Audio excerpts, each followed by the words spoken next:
Seja bem-vindo a mais uma aula de ciências. Eu sou o professor Josan e hoje nós vamos conversar sobre nosso endereço no Sistema Solar. Nossa Via Láctea.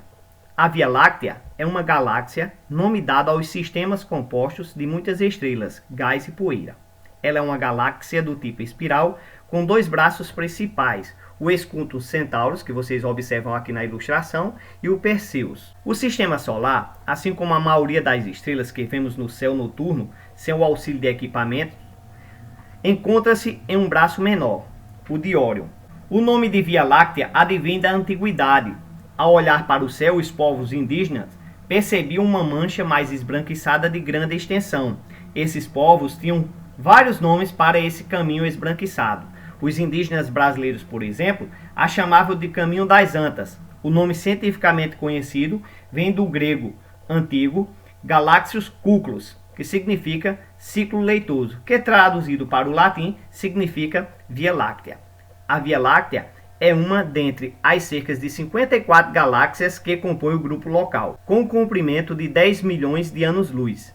O grupo local forma um supergrupo com cerca de 100 milhões de anos-luz de comprimento, que apresenta outros grupos de galáxias. O bojo galáctico tem formato ovulado e é composto principalmente de estrelas mais velhas, muitas nas fases de gigantes vermelhas. Em seu centro, assim como no centro da maioria das galáxias, existe um buraco negro com massa de milhões de vezes maior que a do Sol.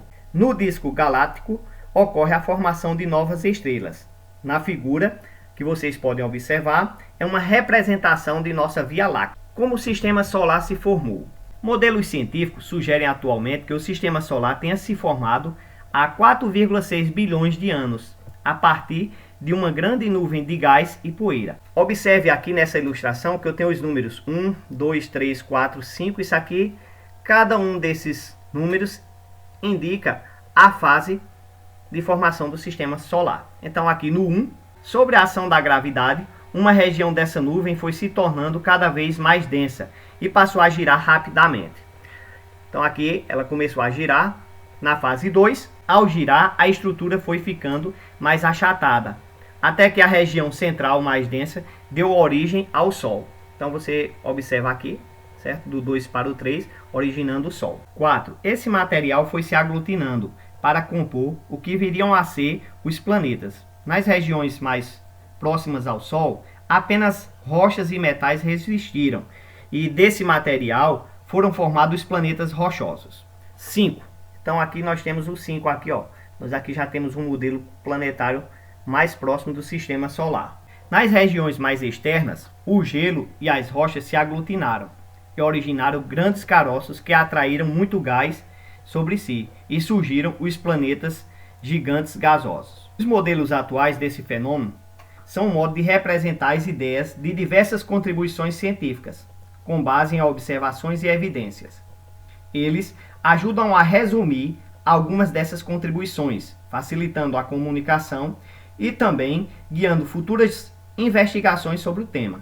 Os modelos não são reproduções fiéis de como os fenômenos acontecem exatamente, por isso não é possível saber. Desse modo, é importante indicar que eles não são imutáveis e que podem sofrer alterações tão logo novas descobertas sejam feitas. Maravilhas do Sistema Solar. A procura por vida.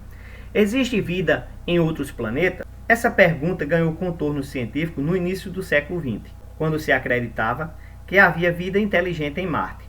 No entanto, ao se pensar de modo mais científico sobre essa pergunta, a primeira questão a ser abordada é a origem da vida. Para isso, é preciso, antes de mais nada, saber algo a respeito da origem da vida na Terra e sobre as condições e possíveis cenários para o seu aparecimento e sua manutenção. Existem vida em outros planetas? Como a vida se originou e evoluiu na Terra? Como a vida se adaptou a um planeta em constante mudança e como ela o fará no futuro? Elas fazem parte das perguntas que a ciência emergente, a astrobiologia, tenta responder.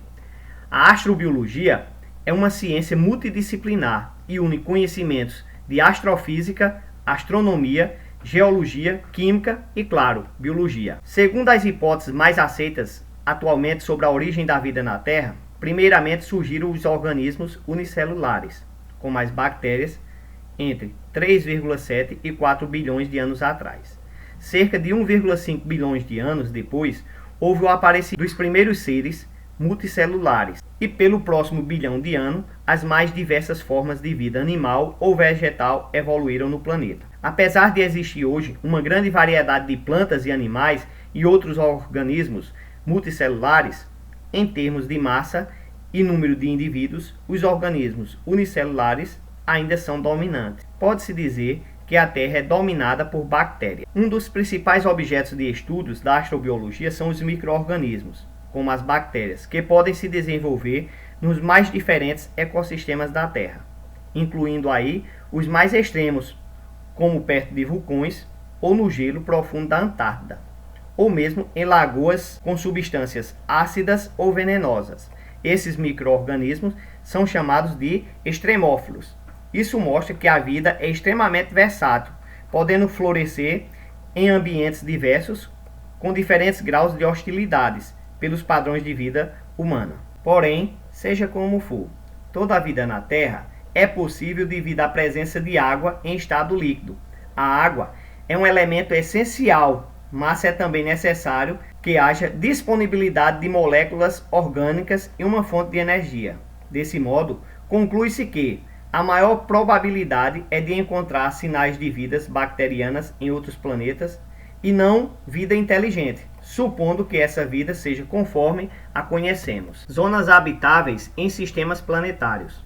O que é uma zona habitável de um sistema planetário? Zona habitável de um sistema planetário é definida como aquela região ao redor de uma estrela, em que sua energia luminosa permite temperaturas suficientes para que a água se mantenha no estado líquido, ou seja, entre 0 graus e 100 graus Celsius, para condições normais de pressão atmosférica específicas no planeta em questão. Evidentemente, isso depende do tamanho e do tipo da estrela. Estrelas maiores que o Sol, mais quentes, têm zona habitável mais longe de si. Estrelas menores, mais frias que o Sol, têm a zona habitável mais perto. E quanto ao sistema solar, pode haver vida em algum planeta vizinho à Terra? Vênus está mais próximo do Sol que a Terra, fora da zona habitável, e é coberto por nuvens espessas que causam um grande efeito estufa. A temperatura superficial de Vênus chega a 400 graus Celsius. Sem água líquida, ele é um lugar improvável para a vida se desenvolver. Você aqui observa, nós temos a imagem de uma sonda, certo? No planeta Marte. Já Marte está mais longe do Sol, mas é muito frio e seco, além de estar ligeiramente na zona habitável. No entanto, Marte contém gelo composto de água e outras substâncias em suas calotas polares. Estudos recentes sugerem que Marte pode ter sido mais quente no passado e que provavelmente tinha até mares.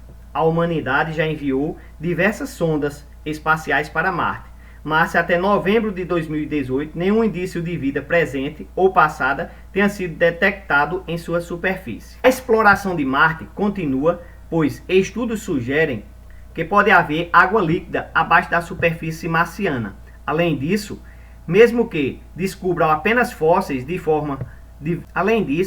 mesmo que se descubram apenas fósseis de formas de vida primitiva e simples em Marte, esse achado poderá revolucionar o modo como enxergamos a vida no universo. Contudo, não é estritamente necessário que um planeta ou outro corpo celeste esteja dentro da zona habitável para abrigar a vida. Há teorias que sustentam que a vida tenha sido originado em cometas e foi espalhada pelo universo. Assim, há outros lugares do sistema solar onde a vida possa ter se desenvolvido de maneira independentemente da vida na Terra.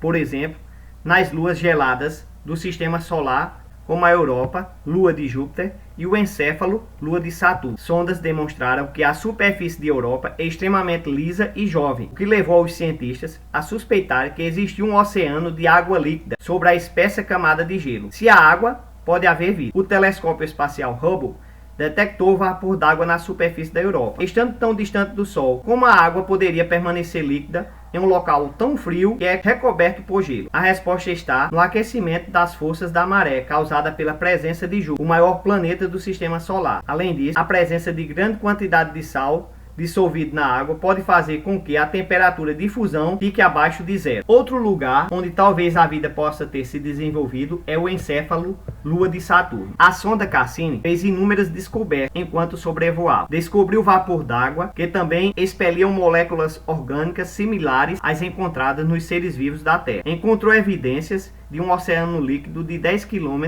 no polo sul do encéfalo sobre a superfície congelada. E em 2017, sinais de aquecimento de água proporcionando movimentos de conversão no oceano superficial. A existência confirmada de hidrogênio em encéfalo fez surgir uma interessante hipótese. Micro-organismos poderiam usá-lo para obter energia, combinando esse hidrogênio com dióxido de carbono dissolvido na água. Essa reação é conhecida como metanogênese e é realizada por diversas bactérias na Terra, podendo ter sido determinante para a origem da vida no planeta. Ainda assim, até onde sabemos, a Terra continua sendo o único planeta onde existe vida.